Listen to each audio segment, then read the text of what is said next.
Mais enfin, qu'est-ce qu'il lui prend? Il a un virus sur son disque dur.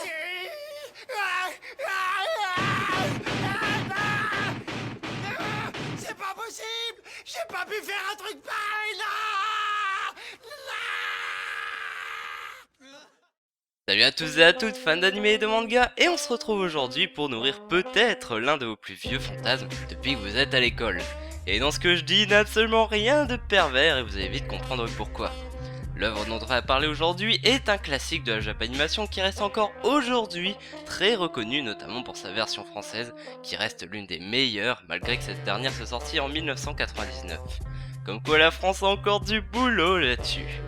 Il s'agit bien sûr de Great Teacher Onizuka, le super professeur Onizuka, et ça vaut le coup de le dire, qu'on abrège le plus souvent par GTO.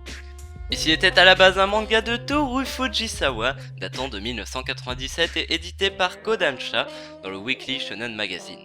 A savoir que deux réalisateurs ont travaillé dessus, Naoyasu Hanyu, ayant déjà travaillé sur le fameux Evangelion, et Noriyuki Abe, ayant déjà travaillé sur des tonnes de shonen, comme Bleach, Hajime no Ippo, ou plus anciennement Yu Yu Hakusho. Cet animé aborde avec brio un sujet plutôt sensible auprès des jeunes français, puisqu'il s'agit de l'école, comme vous en doutez très certainement. Sauf que ce qu'on a oublié de préciser là-dedans, c'est que l'école avec le GTO, c'est tout de suite plus amusant. Résultat, grâce à son humour et son côté déjanté dès sa diffusion en France sur Canal+ à l'époque, l'anime connaît un énorme succès au point même qu'il ne sera diffusé pas une fois mais deux fois de suite. A relever que Fujisawa aura même droit à une adaptation en drama en 1999 et récemment en 2012, plus à un film live, Le Petit Vénard. Et là, il est temps de revenir à la partie la plus drôle. On commence donc cette histoire avec un premier épisode pour le moins original, autant par son format que son contenu. Et oui, car contrairement au format 20 minutes traditionnel que tout le monde connaît, GTO a la particularité de nous faire connaître la vie de Eikichi Onizuka, qui n'est autre que chef de gang, à travers un épisode de 40 minutes. Pas très bien payé comme métier. Cependant, aussi étonnant que cela puisse paraître, Onizuka a un rêve, celui de devenir prof. Et oui, car ayant subi étant gosse un système d'enseignement où les profs sont hautains et méprisants, il revient avec sa vision complètement farfelue de la chose et ses propres objectifs. Ainsi, il décide de passer plusieurs entretiens pour devenir prof et, contrairement à ce qu'on pourrait croire, finit par trouver. Non sans mal, ça je peux vous l'assurer. Dites, où est-ce qu'on est là? Est-ce que je peux voir ma chambre? Eh bien, nous y sommes, c'est votre chambre. C'est ma chambre?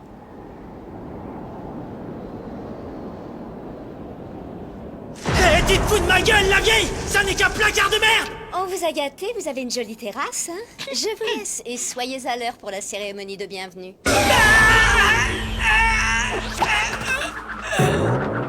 J'en étais sûr.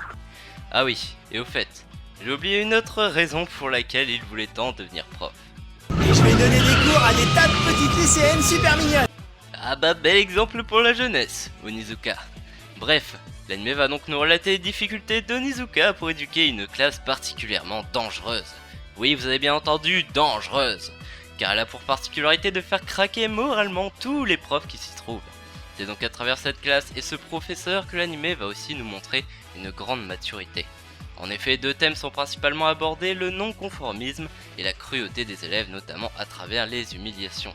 En bref, un cocktail explosif d'humour, de cruauté et de non-conformisme qu'il est dur de rater. Il y a des chances. Ils vont peut-être finir par comprendre qu'on n'a pas spécialement besoin de leur service. Je pense que le mieux ce serait qu'ils se jettent tous dans le fleuve. Je pense que je suis conne et en pleine crise d'adolescence. Alors parmi les personnages on en a un bon paquet. On retrouve donc évidemment Ekichi Onizuka, 22 ans, célibataire et libre comme l'air, qui sera le protagoniste principal de cette histoire. Un personnage haut en couleur et un peu pervers sur les bords, qui ne laisse indifférent personne.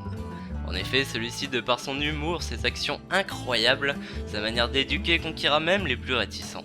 Il est et restera l'un de mes personnages favoris parmi tous les animés que j'ai pu voir. Azusa Fuyutsu, une jeune femme du même âge qu'Onizuka, elle est engagée en même temps que lui au collège Kisho en tant que professeur de japonais et elle est d'ailleurs passionnée par son travail. Moins féminine que certaines femmes du manga, ses élèves l'admirent néanmoins, notamment pour sa beauté. Au début de leur rencontre, c'est une collègue d'Onizuka uniquement, mais elle deviendra plus que cela au fil de l'histoire. Hiroshi Uchiyamada, le sous-directeur du collège Kisho, qui ne manquera pas de vous faire rire plus d'une fois, et c'est notamment l'ennemi juré de Onizuka. Ces deux personnages ne peuvent pas se saquer, et on comprendra vite pourquoi. En effet, à travers tout l'anime, Onizuka pètera sa voiture une bonne 50aine de fois, je pense. Mais heureusement, il y a les assurances. Et pour finir, car il me faudra bien quelques années pour tous vous les présenter, Noboru Yoshikawa, un élève réservé, petit et faible. Bref, une petite merde si je puis me permettre, qui sera l'un des premiers à se rallier auprès d'Onizuka et qui deviendra d'ailleurs assez vite ami d'Onizuka, notamment pour leur passion commune pour les jeux vidéo. Et avec tout ça, vous allez vite voir qu'il est possible de faire beaucoup de choses. En ce qui concerne les décors, GTO se déroule dans Tokyo. Même si les décors ne sont pas extraordinaires, on peut dire qu'ils sont réalistes et respectent bien l'esprit du manga. D'ailleurs, au niveau du chara-design, il est de mise de préciser que le réalisme est un élément très important.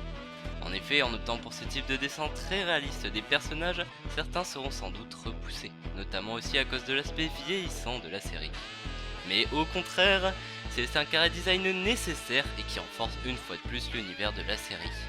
D'ailleurs, on remarque aussi rapidement la ressemblance avec un certain Nicky Larson ou City Hunter qui lui avait aussi opté pour ce type de dessin. Quant à l'animation, même si elle n'est pas extraordinaire, elle reste très correcte pour l'époque. Enfin, c'est sûr que c'est toujours mieux qu'un certain Naruto Shippuden.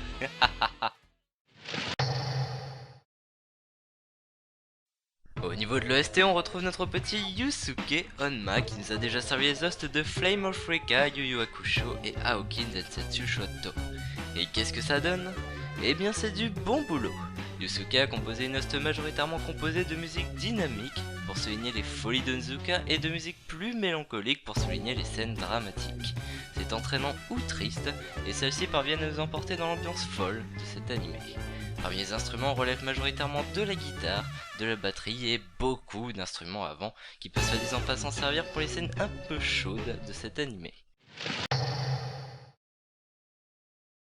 En conclusion, je pense pouvoir vous dire avec beaucoup d'objectivité que GTO est un chef-d'œuvre d'animation à ne surtout pas rater, d'autant plus qu'il possède une version française irréprochable, comme dit avant. C'est une série originale et jusqu'à maintenant jamais copiée. Une vague d'humour, de tristesse et de morale vous attend dans cet animé qui révèle à chaque épisode un peu plus de son potentiel. Quel que soit vos goûts en manga ou animé, GTO est une série qui plaira à n'importe qui la verra, que vous soyez fan de shonen, de combat, de school life, de thriller, de hentai, même de yaoi si ça vous éclate. GTO est un animé qu'il faut voir.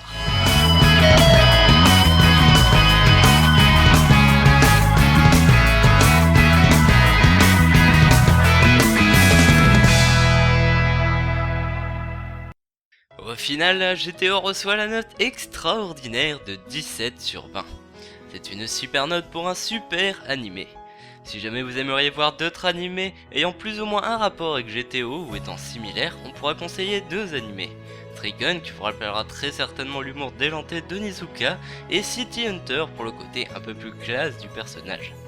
En revanche, ne cherchez pas trop loin car GTO reste un animé unique en son genre.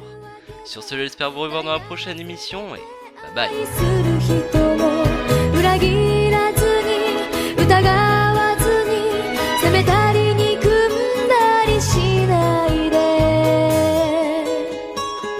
無邪気な